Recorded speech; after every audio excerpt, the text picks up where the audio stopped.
এই দুর্দান্ত গরমে এরকম একটা ডেজার্ট যদি বাড়িতেই তৈরি করে নেওয়া যায় তাহলে আর আইসক্রিম কিনে খেতে হবে না।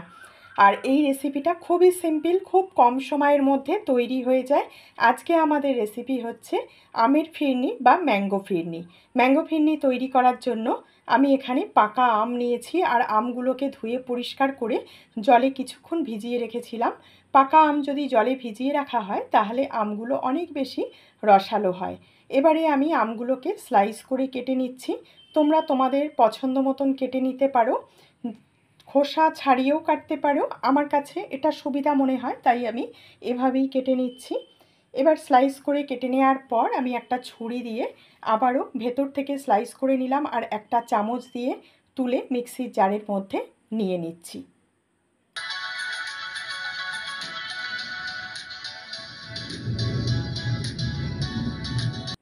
মিক্সির জারের মধ্যে দিয়ে পিউরি তৈরি করে নেব।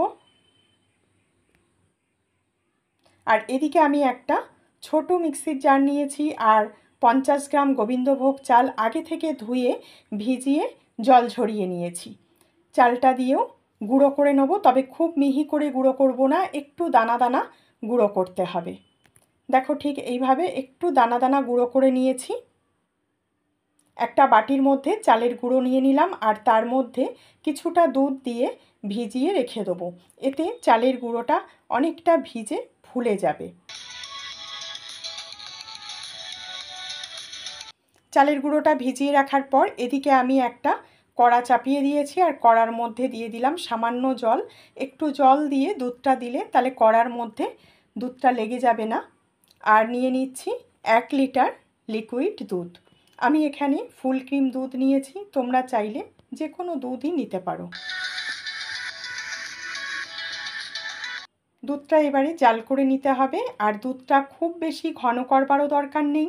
আর পায়েস তৈরি করতে গেলে আমরা যেরকম দুধটাকে ঘন করি, কমিয়ে নিই, সেটা কিন্তু করতে হবে না, একটু জাল করে নিলেই হবে।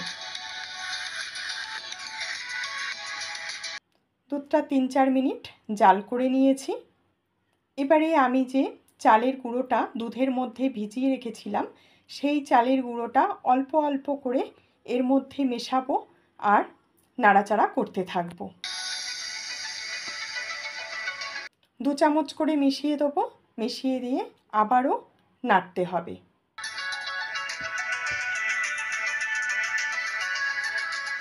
এইভাবে বারে বারে চালের গুঁড়ো আর দুধের মিশ্রণটাকে দিয়ে দিতে হবে। এবারে আমি বাটির মধ্যে যতটুকু ছিল সেটা দিয়ে দিলাম, দিয়ে এবারে নাড়াচাড়া করে 2-3 মিনিট রান্না করে নেব। খুব বেশিক্ষণ রান্না করার দরকার নেই। দেখো এর মধ্যেই চালটা অনেকটাই গলে গেছে আর দুধটাও কিন্তু ঘন হয়ে গেছে। চালটা দেওয়ার কারণে দুধটা খুব তাড়াতাড়ি ঘন হয়ে গেছে, চালটাও খুব ভালোভাবে গলে গেছে।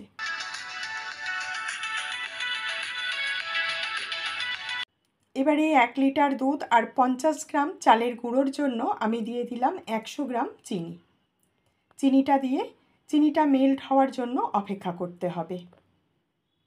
চিনি মেল্ট হয়ে গেছে, এবারে দিয়ে দিচ্ছি আমের পিউরি। আর আমের পিউরি দেওয়ার সময় অতি অবশ্যই আঁচটাকে কমিয়ে দিতে হবে, তা না হলে কিন্তু দুধটা ফেটে যাওয়ার সম্ভাবনা থাকবে। আঁচটা কমিয়ে দিয়ে আমের পিউরিটাকে খুব ভালো করে দুধের সঙ্গে মিশিয়ে নিই।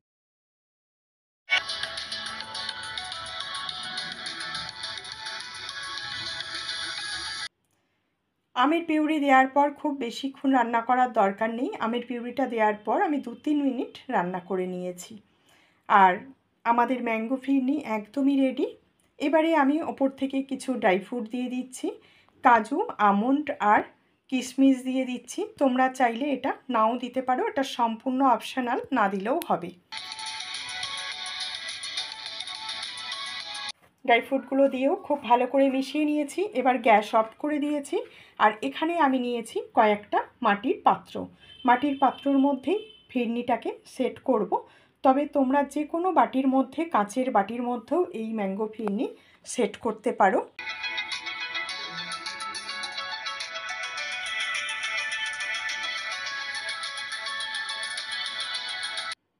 ম্যাঙ্গো ফিরনিগুলো মাটির পাত্রর মধ্যে দেওয়ার পর আমি ওপর থেকে আরও কিছুটা ড্রাই ফ্রুট দিয়ে দিচ্ছি, কিছু বাদামের কুচি, আর দিয়ে দেবো কিছুটা কিশমিশ।